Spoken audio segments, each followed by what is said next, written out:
Hello everyone and welcome back to another video from Finance and Crypto Guide. In this video, I'm going to show you how to log into your account on VMF Mortgage. So let's get started right away.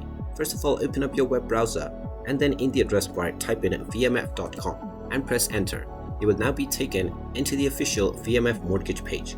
Now click on the sign in button at the top right corner and you will be taken into the login portal. Once you are inside the login portal, you will simply need to enter your credentials.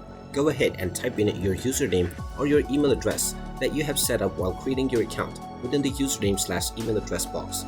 You can then type in your account password underneath within the password section, and finally click on the login button and you will be logged in to your VMF Mortgage account right away. In case you have forgotten your password, you can click on the forgot password option and you will be allowed to reset your credentials. And there you have it. That is how easy it is to log into your VMF Mortgage account.